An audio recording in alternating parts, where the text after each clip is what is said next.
All right, get ready because today we're diving deep into the world of SEO. Yeah, we're using Matt Bailey's internet marketing course as our roadmap. And we're going way beyond SEO 101. Exactly. This is for folks who already know the basics. We're talking about the strategies that'll really make your website stand out. You're not here to learn what a keyword is, Right, we're talking about how to use those keywords strategically. how to really think about SEO in a much bigger picture. Perfect. So let's jump right in.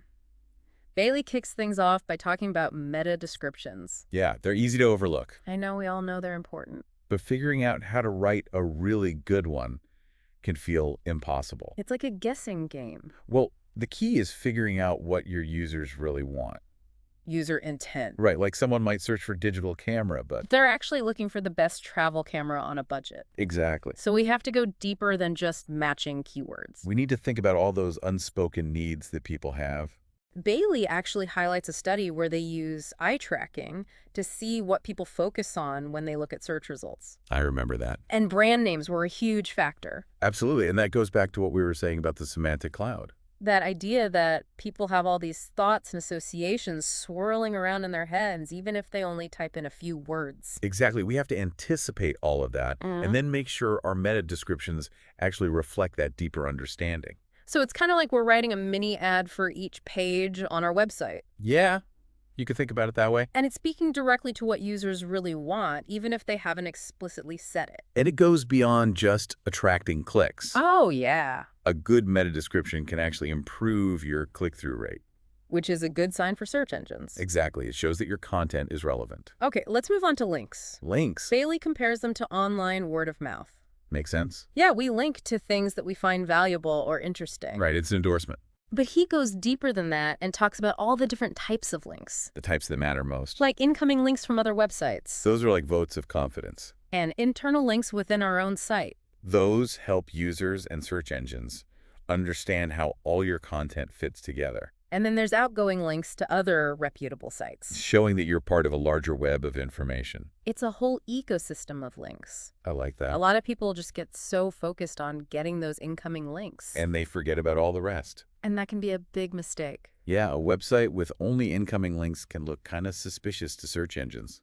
It's like someone who only talks about themselves. And never listens to anyone else. Bailey actually gives this great example from the 2008 Lenovo Olympic website. Oh, yeah, I remember that one. To show how confusing link text can actually hurt your SEO. And your user experience. Yeah, who wants to click on a link that just says, learn more? Learn more about what? Exactly. It's like walking into a store and seeing a sign that just says, sale.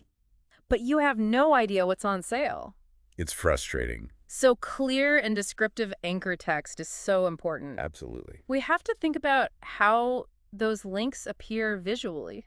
Oh, for sure. We've been trained our whole lives to see blue underlined text as a link. Anything else is just confusing. Even those small design choices can have a big impact. Huge impact. Because ultimately, search engines are trying to replicate the experience of a real person browsing the web. Exactly. They want to provide the best possible experience. Okay, let's shift gears and talk about visual hierarchy. This is one of my favorite topics. I love how Bailey compares a well-structured website to a newspaper. Oh, that's a great analogy. Using headlines and images to guide your eye. It makes perfect sense when you think about it. Yeah, we don't consume content online the same way we read a book. Right. We scan, we skim. The jump around. Our websites need to be designed for that. And using things like headers and subheadings isn't just about making your site look pretty. Not at all. It actually helps search engines understand what your content is about. Exactly. Search engines are getting smarter all the time, but they still need those clear signals. To understand which parts of your content are most important. It's like creating an outline. For both humans and robots. I love that. Bailey highlights a few websites that do this really well. There are some great examples out there. I was really impressed by By Design. Oh, yeah, they're a B2B site. And they use bold text and bullet points so effectively. Their content is so easy to read. It's a great example of how you don't have to go over the top with visual hierarchy. You can keep it simple. And still make a huge difference in how people experience your site. And how search engines understand it. All right, let's move on to backlinks. Backlinks, yes. Bailey says backlinks are like your website's reputation. It's what other people say about you versus what you say about yourself. And those high-quality backlinks are like gold. Like glowing recommendations from experts. They tell search engines that your site is trustworthy and worth ranking higher. And the age of a link matters too. Oh, how so?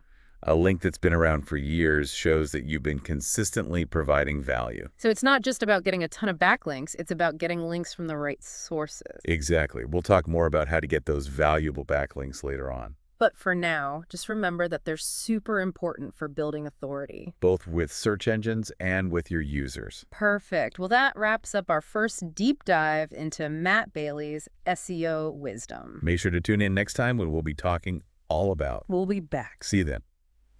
All right, welcome back to our SEO deep dive. Last time we were talking about those all-important backlinks. Like digital gold. Yeah, exactly.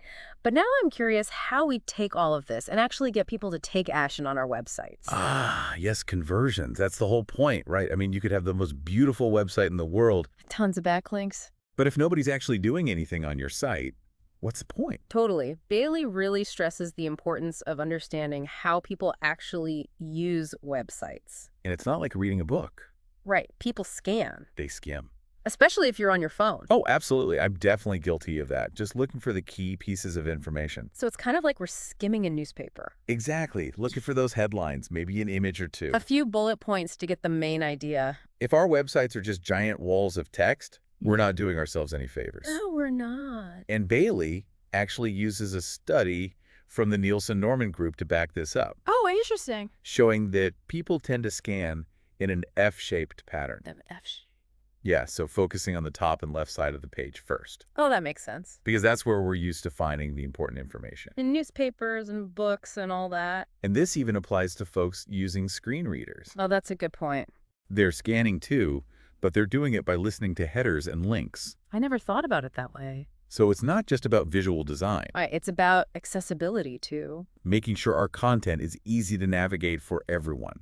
So we've talked about how people scan, but what about the actual words we're using? The language. How do we keep things concise and make sure that our content is actually prompting people to do something? Well, Bailey says headlines are super important I can see that. because often people will only read the first few words. Yeah, you've got to hook them in right away. And you got to make sure those headlines are accurate. No clickbait. No clickbait. We're all about trust here. Exactly. And Bailey mentions this fascinating study from Stanford University Oh, what's that one about? showing that people will actually judge a website's credibility based on its design.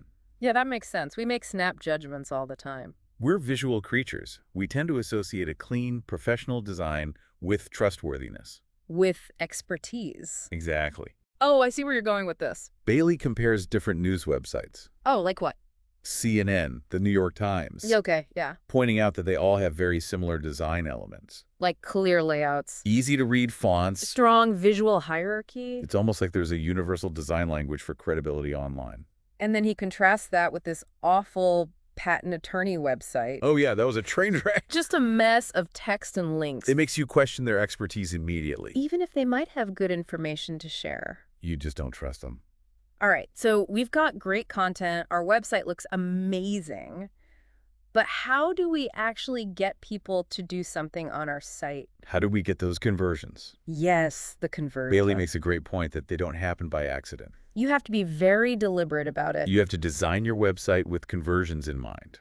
So it's not enough to just hope people will stumble upon our Contact Us page. Or sign up for our newsletter. We have to make it easy for them. We have to guide them. And that's where calls to action come in. Those buttons or links that tell people exactly what to do, I think a lot of websites get this wrong. they bury the call to action at the bottom of the page. Or it blends in with all the other content. It needs to stand out. Bailey uses the example of Woot.com Oh yeah, they have that giant gold button. that practically screams, "Click me." You can't miss it. But it's not just about making it visually prominent. The language matters too. What do you mean? Think about the benefits. What's in it for the user? What will they get if they click this button? Don't make them guess. Bailey uses this really frustrating example from recreation.gov, Oh, I remember that one. where they force you to create an account to book a camping trip. And they don't tell you why. It's like, come on, just give me your reason. A website like ThinkyK does this much better. What do? They spell out all the benefits of subscribing. Like early access to products. Exclusive discounts, behind-the-scenes content. It's all about selling that value proposition. Absolutely. Okay, so we've got a clear call to action. It's well designed. But some people might still be hesitant to click. There are always barriers. Like what? Bailey says one of the biggest ones is a lack of trust. Makes sense. People are wary of giving out their information online, So we have to make sure our website is secure. that we have a clear privacy policy. Transparency is key. I agree. I'm much more likely to trust a website if I know how they're using my data. And even the language we use in our calls to action can make a difference. Oh yeah, we want to avoid those imperative sentences. That sound like commands. Instead of saying, submit your information, We could say, join our community. or download your free guide. Frame it in a more positive light. Exactly. Okay, so we've talked about the content of our calls to action. We've talked about clarity. But what about design? Well, Bailey talks about using things like color and contrast, Okay. even white space, White space. to make your call to action stand out. Don't be afraid to give your design some breathing room. Exactly. And using images can make a big difference too. Images that are relevant to your target audience. It's all about creating an engaging experience. This is all so helpful. I'm already thinking about how I can revamp my own calls to action. But how do we know if they're actually working? We need to track those conversions. See what's resonating with people. And that's where testing comes in. Testing. Bailey emphasizes that it's not a one-time thing. Oh, it's ongoing. It's all about experimentation. So it's not set it and forget it. We need to be constantly analyzing our data, Trying new things. tweaking our approach. And there are tools that can help us do that. Things like A/B testing, Oh, what's that? where you show different versions of a page to different groups of people. And see which one performs better. It's like a science experiment. I love that. We can also use heat maps to see where people are clicking, Heat maps, cool. and scroll maps to see how far down the page they're scrolling. We can get so much data about how people are interacting with our websites. It's amazing. It can really help us make better design decisions. It's all about letting the data guide us. Not just our gut feeling. We can make small changes that have a big impact over time. So we're talking about data.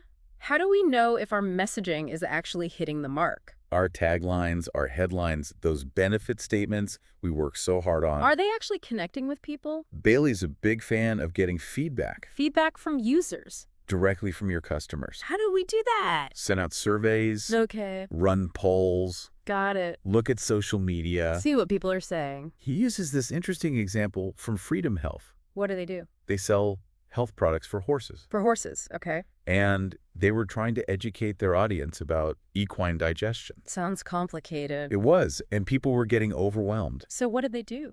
They decided to ask their customers what they wanted to know. So simple. It turns out people just wanted simple information about how Freedom Health products could benefit their horses. No surprise there. They completely changed their website based on this feedback. And what happened? Their traffic and leads went way up.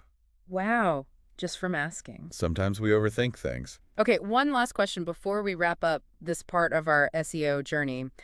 We've talked a lot about keywords, but what about misspellings? Ah, yes.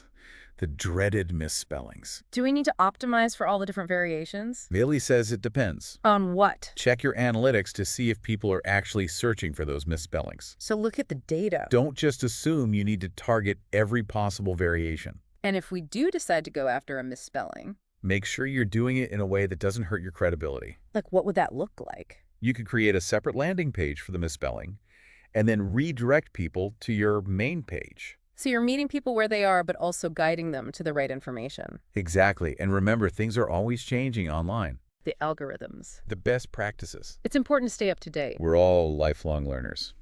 All right, that's it for part 2 of our SEO deep dive. Make sure to join us for part 3, where we'll be exploring all the ins and outs of link building. We'll be back. All right, welcome back, SEO adventurers. We're on the final leg of our deep dive with Matt Bailey. The grand finale. And this time, we're tackling the world of link building. It's a big one. Yeah, last time we were laser focused on conversions. Getting people to take action. But now we're zooming out a little bit and thinking about how we build authority. In the eyes of search engines. And users, of course. Absolutely. Bailey emphasizes that links are like votes of confidence. They tell Google that your site is valuable, Trustworthy. worth ranking higher. You know, when I think about how I use search engines, I realize I do kind of pay attention to that stuff. Oh, yeah. Like if I'm researching something and I keep seeing the same website pop up in articles and forums, You're more likely to check it out. Yeah, it's like they've earned that authority. Exactly. It's not about tricks or shortcuts. It's about becoming a resource that people genuinely want to share. That's the goal. Bailey breaks down the different types of links: incoming, outgoing, internal. Each one plays a different role. So let's start with the holy grail. Incoming links. Those backlinks from other websites. Pure SEO gold. But how do we actually get other sites to link to us? Well, the good news is there are strategies that work. Like what? Bailey suggests focusing on creating really high-quality content. The kind of stuff that people naturally want to link to. Valuable resources, original research. Maybe even just a really great story. Storytelling is huge. So it's not about gaming the system. No. It's about becoming that go-to resource. One that people can't help but share. And don't forget about networking. Yes, networking is key. Reaching out to other websites in your industry. Participating in communities online. Building relationships. It's all about relationships. Bailey really stresses that both online and offline. It's like any other type of networking. People are more likely to support you if they know you. If they trust you. And it's not just about getting any links. It's about quality over quantity. A few links from really authoritative sites are worth more than a ton of random links. Way more. I remember Bailey said something like, it's not about chasing the algorithm, it's about doing what's right for the visitor. I love that. So if we focus on providing value, building those genuine relationships, the links will come naturally. They should.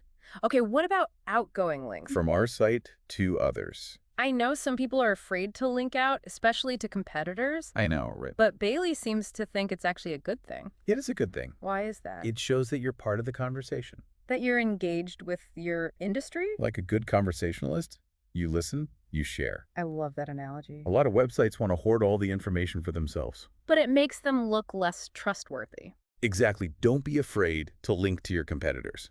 If they have good content. It shows that you're confident in your own expertise. That you're not afraid to acknowledge other perspectives. Exactly. Okay, last but not least, internal links. Yes. The unsung heroes of SEO. We touched on this a little bit before when we were talking about website structure. Making sure things are easy to find. But Bailey really seems to think these are super important. For both SEO and user experience. Why is that? Well, they help users navigate your site. Find what they're looking for. Understand how everything is connected. And they give search engines a clear path to follow. To crawl your site. Understand the structure. That's like building a house. You wouldn't just throw up a bunch of rooms without thinking about how they're connected. You need hallways, doorways. A clear flow. Well, on that note, I think we've covered pretty much everything in our deep dive into SEO with Matt Bailey. We did it. We talked about meta descriptions, calls to action, link building. Thank you. It's been quite a journey. It has. What stands out to you? I think the biggest takeaway for me is that SEO is constantly changing. It's a moving target. There's always something new to learn and experiment with. We're always testing and refining. And it's not about trying to trick Google. No, it's about doing what's right for your users. Building a website that's genuinely valuable. And that will naturally make it more visible to search engines. It's a long game. It's about creating something sustainable. And that's a wrap for today's deep dive. We hope you learned a ton about SEO and feel inspired to go out and optimize your own websites. Thanks for joining us. Until next time.